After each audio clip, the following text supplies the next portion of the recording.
Well, I just rescued the princess, now I have to defeat the dragon, Jack muttered to himself as he rocketed up into the sky. Hell, I'm basically a fairy tale knight in shining armor now. Now if only this knight had bothered to take better care of his armor. He could feel the blisteringly cold wind on his torso as he shot through the air. Specifically, he could feel it on his left pectoral, which was exposed to the elements by virtue of the fact that he hadn't replaced the armor plating there. Nor had he replaced any that ran along the entirety of his left arm, or his right leg from the knee down. Perhaps he should have spent less time playing with cannons, and more time repairing his final line of defense against this world. Oh sure, he made some repairs. For one thing, the servos beneath the armor were all still functional. He'd replaced the synth muscle too. The armor though? That shit had some very precise requirements to fabricate.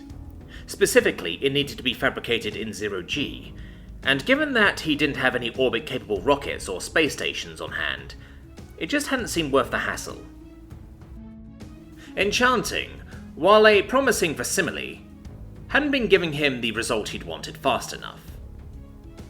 So now he was flying off to fight a dragon, in a suit that looked like it had been savaged by a goat woman, before being cannibalized by a chop shop, before then being hastily stitched back together, before being cannibalized again, and then forgotten about.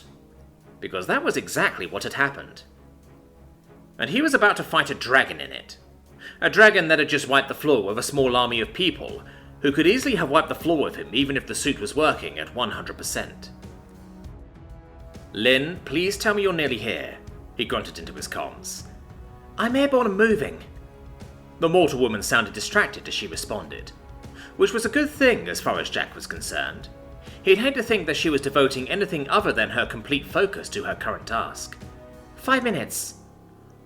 Another rises to challenge me, the dragon roared, as Jack finally drew level with the beast. A warrior clad in the guise of a knight. How nostalgic. Rather than attacking, though, the massive creature seemed content to talk, or rather engage in the time-honored tradition of smack-talking before a fight. That's me, Jack responded simply, as he took in the sheer enormity of the creature before him. A veritable knight in shining armor. A pale facsimile, the creature huffed, the sheer force being generated by his wings flapping in place, forcing Jack to readjust his thruster's output to compensate. No, you are no knight. You are the craftsman. You know me? Jack asked, content to buy more time. I do. The beast's chuckle was a bass baritone that vibrated across the gulf between them. My spawn has complained of you, of your strange tricks and trinkets. He cocked his head. I had thought you to be one of the magisters of my home, truthfully. That would be their style, hiding in the shadows while others fight their battles for them. I can feel one, hiding like a cockroach deep within that stone nest of yours. Yet you, I feel nothing from. The creature's face dipped forward, eyes squinting. Are you a golem? A homunculus? A puppet of flesh and steel masquerading as a living thing to draw attention away from your mistress? Jack just shrugged. I'm the Burpex. I speak for the bees. Of all the responses the dragon had been expecting to his query, that carefully concocted bit of bullshit wasn't one of them. His eyes widened just a smidge in surprise, making them an ideal target for his first shot. Yanking up the cannon strapped to his thigh and aiming it in one smooth motion, Jack fired. Grrr! The dragon roared, rearing back as his right eye popped like jelly. Not that Jack stuck around to see the aftermath, as he unceremoniously dropped the swivel gun and started gaining altitude. You shall die screaming for that, puppet! The red death's wings beat with the force of a small hurricane as it took off after him, massive sword-like teeth bared in a rictus of fury. I shall tear the spellwork aping your soul from your shattered fake body and untangle it piece by piece. I shall rebuild you. I shall improve you. I shall grant you a true soul just to teach you the meaning of pain, of despair. You shall learn what it is to suffer, and then suffering is all you shall do." "I'm not a golem, you overgrown shoe-rack-in-waiting," Jack shouted back, half terrified, half curious, as to whether the thing would be able to hear him over the sound of his thrusters at full burn. "You insolent thing! Light of Arthax!" "Oh shit," Jack hissed, as a kaleidoscope of patterns seemed to form over the dragon's right wing. He tried to dodge by dipping right, but the honest-to-God purple laser beam that issued forth from the pattern was unerring. "Gah!" he cried out, as it impacted him perfectly on his exposed arm. "Don't do that, it tickles." He could honestly say that before today. He'd had no idea what a flabbergasted dragon looked like. Now he did. Of course, it didn't take long for that astonishment to morph into rage. "Light of Arthax!" "You just tried that, you... Ah!" He didn't giggle this time, as his lower thigh erupted with pain. The laser had burned a hole clean through the armor there, and while the beam itself didn't hurt him, molten metal from the hit dripping onto him certainly did. Sure, the speeds they were going at meant it cooled and hardened rapidly, but that still left him with flecks of metal bonded to his skin. And unfortunately for him, the dragon noticed. "So, your armor does not benefit from your innate protection, or whatever spell you use to protect yourself has expended itself?" That thing must have heard me shout or seen me flinch, Jack thought. He grunted as another spell formed, ahead of him this time. An honest-to-God screaming skull formed out of thin air and chased after him. He tried to dodge, but it clipped his foot. His armored foot. Sensors and alarms within his HUD screamed out, as the metal started to smoke and peel away in flecks. Then the booster exploded, and Jack had to resist the urge to scream, as a decent portion of his foot went with it. And of course, the auto-injector system was one of the things I took out to study, he thought, as a grand total of 0 painkillers were injected into his system. "You bleed too? Perhaps you truly aren't a golem," the dragon chortled, continuing to gain on him. In fact, he was gaining even faster now that Jack was down to just his back-mounted thrusters.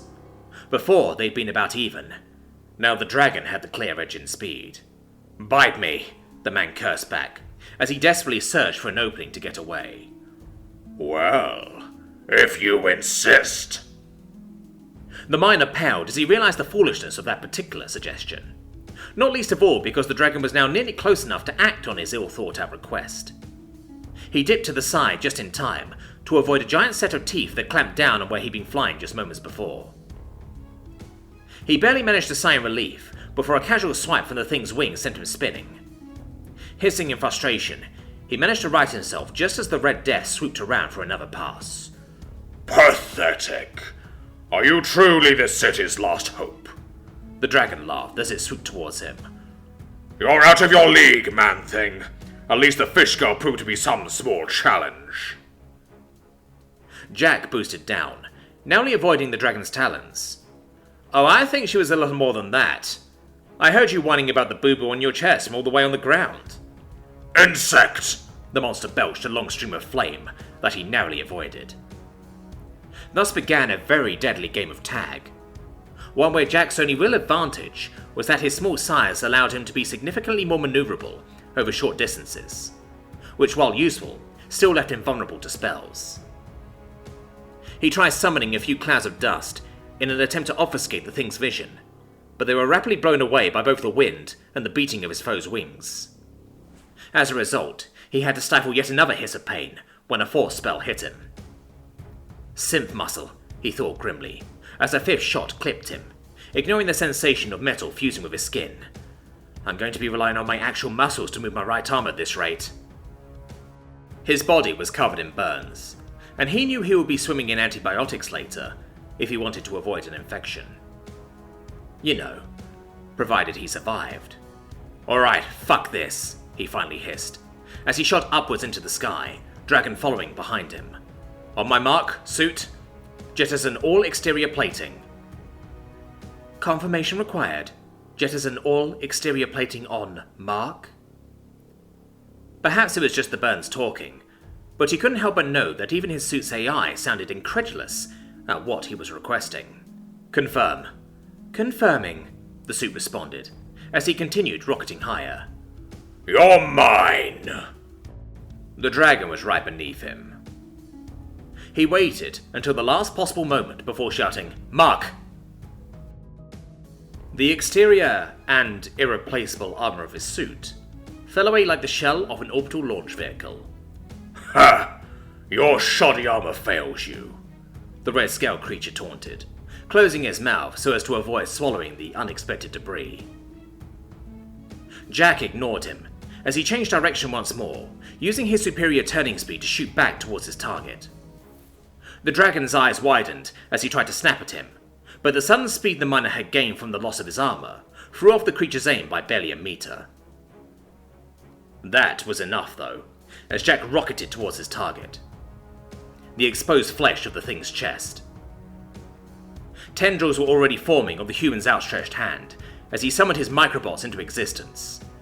The black, twisting mass of octagons roiled with malicious intent as they impacted the bare and vulnerable flesh of the dragon's chest. "Eat this, you son of a..." Jack barely finished speaking before he was thrown back, his drill shattering on impact with bone-shaking force, as the microbots utterly failed to find purchase in the monster's skin. The human's eyes went wide as he was sent spinning once more, and in moments the opportunity was gone, as the dragon flew past him, gaining as much distance as he could. The thing laughed as it came around. Even unarmored by mind scales, my flesh is that of a dragon. It has been toughened by the ages. Did you truly expect such a flimsy implement to damage it? Magic was so much bullshit, Jack thought, as he righted himself, hovering in place. He'd used his microbots to lift concrete slabs the size of cars, yet the flesh of an overgrown reptile was apparently too tough for it. Well, at least I managed to gain some space, he muttered, as he engaged his boosters, shooting upwards and away from the monster. Just as he'd theorized, the thing had been wary after being injured. It was feeling vulnerable. As a result, his sudden attack, even if it had failed, had the thing desperately backpedaling until it could recognize that the threat wasn't. Which gave Jack the distance he needed to start climbing once more, moving in a straight line as he rocketed towards the stratosphere. "Lin!" Jack shouted, as the dragon took off after him. 2 minutes! Was the frantic response he got. That seemed like an eternity to him. Fortunately, with his armor jettisoned, Jack was now moving significantly faster. Unfortunately, he also had no real protection beyond his bodysuit against both the friction and cold as he tore up into the atmosphere. He could only be thankful that the air was thinner up here and getting thinner. That didn't help against the cold, but it would save him from the worst of the friction. And as his entire body burned with pain, his foe was still gaining on him. That changed, though, as more seconds ticked by. The higher they climbed, the more the air thinned. Higher, higher. The worst became a mantra, a desperate hope. Eventually, as the sky turned from blue to something just a few shades darker, Jack dared to look down, and found that his foe was no longer on his tail. "What's the matter?" he shouted, his loudspeakers reaching all the way down to the creature circling below. "You slowed down?" Blasted thing! The monster roared across the gulf between them. Jack sighed in relief, even as his suit warned him that his body temperature was now getting dangerously low. "And to think, I was right that your whole flight thing was all magic," he shouted down. "And I bet some of it is, but those wings play a role too, right?" Down below, the dragon just continued to glare, his wings beating almost frantically, in an attempt to keep him airborne. "What's the matter?" Jack shouted, feeling out of breath. You think I am ignorant of the deep black? I was born to fly, to rule the skies. You think my first thoughts as a spawn would not be to fly as high as I might? The dragon snorted. If your plan was to lure me up here, so that I might suffocate and fall, you shall be disappointed. I am not some whelp that is about to run out of breath because the air is thin. Well, admittedly that was a little disappointing. So what now? Jack struggled to keep the chatter from his voice, as the cold seemed to seep into his bones. You can't catch me, and it seems I can't hurt you. The Red Death glared. As much as it pains me to admit, you have evaded me for now. Well done, man-thing. For now? I was once faced with a similar conundrum, involving a Harpy Queen some centuries ago. The dragon cocked his head. Do you know how I resolved it? Jack eyed his nearby chronometer.